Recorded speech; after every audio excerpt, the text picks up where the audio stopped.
Islamia school ने videos बनाना शुरू कर दिया है और डेली बेसिस पे ये वीडियो अपलोड हो रही हैं। अगर दूसरे साथियों को, दूसरे प्रिंसिपल्स को ये वीडियोस चाहिए तो आप हमारे प्रिंसिपल कारी मोहम्मद उस्मान साहब से कांटेक्ट कर सकते हैं। आपके साथ ये ज़रूर वीडियो शेयर की जाएगी और आप अपने बच्चों के साथ ये वीडियोस शेयर कर सकते हैं। Thank you so much.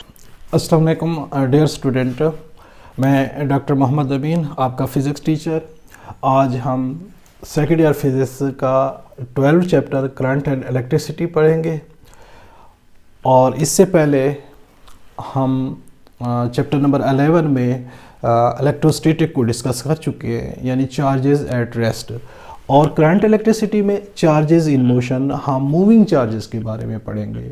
जब भी कोई एक्सटर्नल फोर्स लगेगी किसी बैटरी की या किसी जनरेटर की, किसी और सोर्स की, और चार्जेस कंडक्टर के अंदर मूव करेंगे, उसके बारे में हम इस चैप्टर में डिस्कस करेंगे। आज का टॉपिक है ओहम लॉ। आपके बुक के page number, second year book के पेज नंबर 67 पे है। टॉपिक नंबर है 12.3। ओम लॉ को पढ़ने से पहले थोड़ा सा मैं प्रीवियस कॉन्सेप्ट जो ओम लॉ में यूज़ हो रहे हैं उनको एक्सप्लेन करना ज़रूरी समझता हूँ। सबसे पहले जो कॉन्सेप्ट है वो है ड्रिफ्ट वेलोसिटी का। Drift velocity, what is drift velocity? एक कंडक्टर है आपके सामने। इनिशियली जब इसको बैटरी सप्लाई नहीं की गई तो इसमें मौजूद ये जो इलेक्ट्रॉन हैं, ये मैंने एरो से दिखाए हैं, फ्री इलेक्ट्रॉन, यानी इसके अंदर एटम है। यहाँ एटम के न्यूक्लियस है, आउटर मोस्ट शेल में जो इलेक्ट्रॉन हैं वो रैंडमली मूव कर रहे हैं, एक एटम से दूसरे में, दूसरे से तीसरे में, इधर आ रहे हैं, वहाँ से दूसरे में, तीसरे में जा रहे हैं। तो ये जो मूव कर रहे हैं एट रूम टेम्परेचर, टेम्परेचर आपके पास कितना है 27 डिग्री सेल्सियस।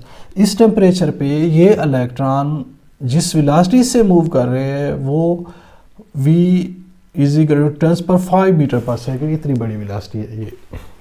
तो ये रैंडमली मूव कर रहे हैं, v velocity turns power 5 meter per second. अगर क्वेश्चन है यहाँ ये पैदा होता है कि अगर ये इलेक्ट्रॉन मूव कर रहे हैं तो हम जब कंडक्टर को हाथ लगाते हैं तो हमें एक झटका फील होना चाहिए था, लेकिन हमें कोई झटका वगैरह फील नहीं होता। क्यों नहीं होता? क्योंकि ये इलेक्ट्रॉन, जितने इलेक्ट्रॉन इस डायरेक्शन में जा रहे हैं उसका एक दूसरा इलेक्ट्रॉन इसकी अपोजिट डायरेक्शन में जा रहा होगा। एक इलेक्ट्रॉन इस डायरेक्शन में, उसका अपोजिट। एक इलेक्ट्रॉन यूँ जा रहा है तो उसका अपोजिट इलेक्ट्रॉन इस डायरेक्शन में। तो ये एक दूसरे के इफेक्ट्स को कैंसिल आउट कर रहे होते हैं और हमें कोई कंडक्टर से कोई करंट वगैरह फील नहीं होती। तो जब हम इसके ऊपर एक फील्ड अप्लाई कर देते हैं, पोटेंशियल डिफरेंस दे देते हैं, सोर्स के साथ अटैच कर देते हैं कोई बैटरी वगैरह, तो उस सिचुएशन में, इस सिचुएशन में ये इलेक्ट्रॉन एक अप्लाइड फोर्स के तहत एक ख़ास डायरेक्शन में मूव करना शुरू कर देते हैं। जैसे ये इलेक्ट्रॉन इधर था, इसकी डायरेक्शन ये थी, तो अप्लाइड फोर्स के बाद ये यूँ मूव करना शुरू कर देगा। ये इसकी डायरेक्शन ये थी तो ये यूँ मूव करना शुरू कर देगा। थोड़ी सी वेलोसिटी में इसकी डायरेक्शन ये थी तो अप्लाइड फोर्स की वजह से, अप्लाइड फील्ड की वजह से यूँ मूव करना कर देगा। तो इस वजह से, अप्लाइड फील्ड की वजह से, अब ये इलेक्ट्रॉन यूँ है तो फील्ड लगने के बाद ये, तो ये ड्रिफ्ट वेलोसिटी इसकी vd ये बनेगी, ये आ जाएगी vd, ड्रिफ्ट वेलोसिटी। इस अप्लाइड फील्ड की वजह से ये इलेक्ट्रॉन vd जो फील करेंगे, ड्रिफ्ट वेलोसिटी, वो 10⁻⁻5 मीटर पर सेकेंड है। तो मालूम हुआ कि जब एक्सटर्नल फील्ड हम अप्लाई करते हैं तो electron with drift velocity move करते हैं विद इन द सेकेंड। और ये बहुत कम वेलोसिटी है, लेकिन हम करंट क्यों फील करते हैं? इसलिए करते हैं कि ये कंबाइन इफेक्ट बहुत बड़ा इनका हो जाता है, क्योंकि एक ही कंडक्टर में मिलियन ट्रिलियन इलेक्ट्रॉन पड़े हुए हैं, फ्री इलेक्ट्रॉन पड़े हुए हैं। दूसरी चीज़ है करंट। करंट को हम I से डिनोट करते हैं। I is equal to rate of flow of charges Q/T। ये चार्जेस किसी कंडक्टर में मूव कर रहे हैं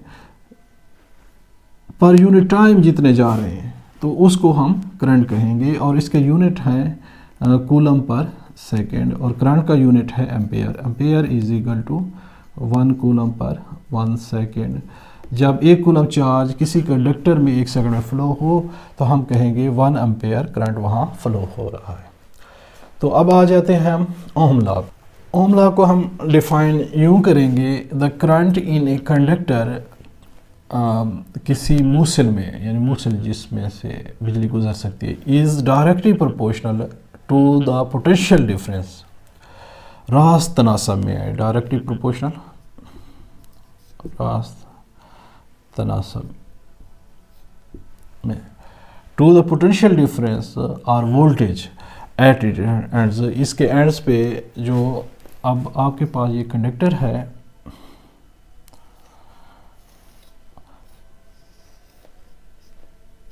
इसको आपने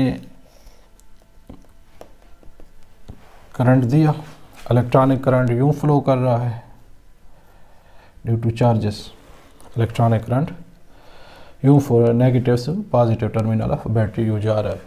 तो इसमें फ्लो करने वाला करंट जो होगा I, जो कि Q/T के बराबर है। The current in any conductor, किसी कंडक्टर में से जो करंट पास हो रहा है I जो है, is directly proportional to potential difference. जितने वोल्ट की आप बैटरी लगा रहे हैं, वोल्टेज दे रहे हैं, उसके डायरेक्टली प्रोपोर्शनल होगा एट इट एंड्स, इसके एंड्स पे यहाँ जो पोटेंशियल का फ़र्क आ रहा है उसके provided the physical state, temperature, elasticity, density of the conductor does not change. अगर फिजिकल स्टेट हम कंडक्टर की तब्दील नहीं करते तो करंट जो होगा वो directly proportional to applied voltage होगा। अब इसको mathematically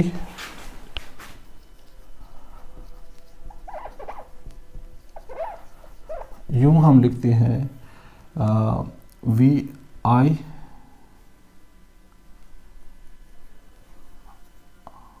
I is proportional to V. अगर आप ग्राफ ड्रा करते हैं, आई इधर ले लें और इधर वी ले लें। अब कैसे आप वी और वोल्टेज और आई कैसे आप मेजर करेंगे? आप वोल्ट मीटर अटैच करेंगे इन एंड्स के दरमियान, यहाँ और यहाँ। वोल्ट मीटर जब आप लगाएंगे तो आपको वोल्ट मीटर जो रीडिंग देगा इन एंड्स के दरमियान वो वी आ जाएगी। अगर मैं इसका टेबल बना लूँ, ये इंडिपेंडेंट टेबल वी है और ये आई है, ठीक है। अब यहाँ वोल्ट मीटर आपको वोल्टेज देता है और साथ इसी जगह साथ एमीटर भी आप अटैच कर देते हैं इसी में, इसी सर्किट में साथ एक एमीटर लेके वो भी अटैच कर देते हैं यहाँ एमीटर, ठीक है। तो इस कंडक्टर के ग्रास आपने एमीटर अटैच कर दिया, वोल्ट मीटर अटैच कर लिया। अब वोल्टेज आप दे रहे हैं, सपोज आप दे रहे हैं 5 वोल्ट पे, आपके पास करंट जा रहा है 1 एम्पेयर, 2 एम्पेयर। 6 वोल्ट पे जा रहा है सपोज 3 एम्पेयर। 7 वोल्ट पे आपके पास जा रहा है 4 एम्पेयर। 8 वोल्ट पे जा रहा है आपके पास 5 एम्पेयर। 9 वोल्ट पे 6 एम्पेयर। तो वोल्टेज आप क्योंकि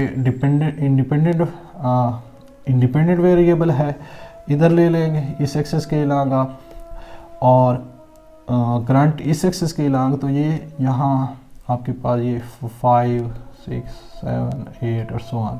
5 के साथ ये 2 हो गया, यहाँ 2 हो गया, ये 3 और इस यूँ डॉट ले लें ग्राफ में। तो जब आप प्लाट करेंगे ग्राफ तो एक स्ट्रेट लाइन आएगी, ठीक है। आपके पास एक स्ट्रेट लाइन आएगी। तो ये आपके पास V is directly proportional to I है, यानी अप्लाइड वोल्टेज जो है वो आपको करंट दे रही है। वोल्टेज के बढ़ाने से करंट बढ़ रहा है। तो I इज़ इक्वल टू आपके पास इक्वल साइन में जाएगा G, कंडक्टेंस है, और G जो है कंडक्टेंस वो रेसिप्रोकल होता है रेजिस्टेंस का। तो I is equal to 1/R हो जाएगा इंटू V। तो मैं इसको यूँ भी लिख सकता हूँ, V इसको इधर मल्टीप्लाई करेंगे इज इक्वल टू IR। तो ये ओहम लॉ है, ये इक्वेशन ओहम लॉ है। जो कंडक्टर ओम लॉ को ओबे करते हैं वो क्या कहलाते हैं? Ohmic conductor. और कुछ कंडक्टर ओबे नहीं करते तो उनके कर्व आईवी ग्राफ जब आप ड्रा करेंगे तो उनके कर्व इनसे डिफरेंट आएंगे, इनसे मुख्तलिफ आएंगे।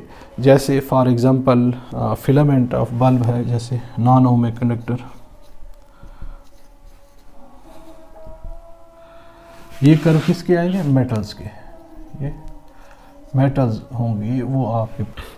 तो इसमें V जो है ये वोल्टेज है। वोल्टेज मीन्स यहाँ जो बैटरी है वो पंप कर रही है। वोल्टेज का यहाँ रोल किस वाला है? V is equal to pump,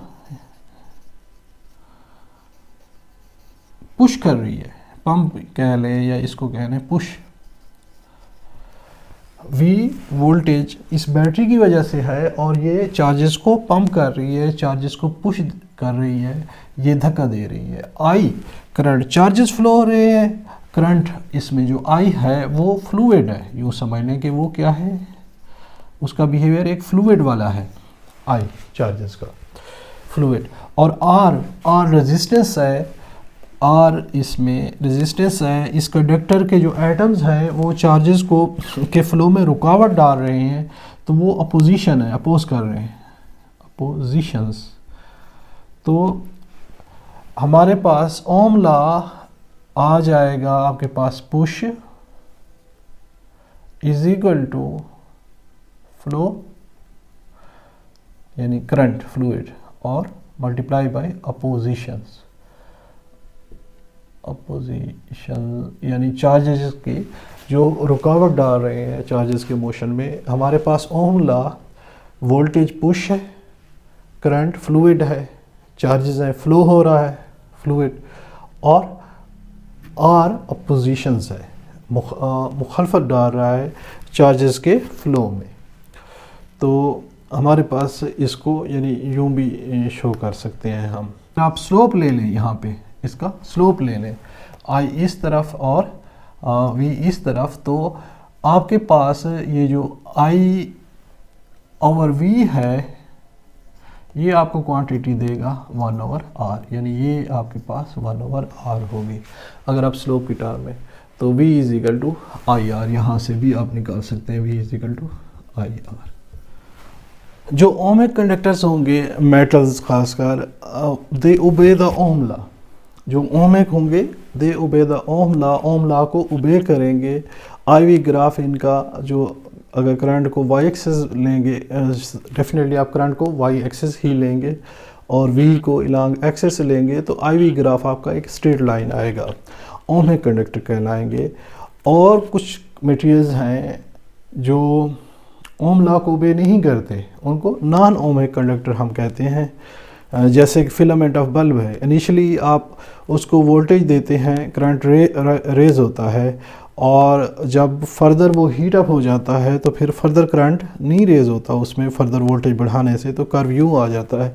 इसी तरह थर्मिस्टर्स हैं, थर्मिस्टर का आईवी ग्राफ इस शेप का आता है, और सेमीकंडक्टर मटेरियल्स उनका आईवी ग्राफ इस शेप का आ जाता है। तो ये ओम लॉ को ओबे नहीं करते, ये नॉन ओमिक कंडक्टर है, जबकि मेटल्स हमारे पास ओमिक कंडक्टर हैं। होपफुली स्टूडेंट आपको समझ आ गई होगी। अगर कोई क्वेश्चन हो तो मुझे कमेंट्स करें, मैं ज़रूर आपको रिप्लाई करूँगा। Thank you so much. अल्लाह हाफिज़, अपना ख्याल रखिएगा।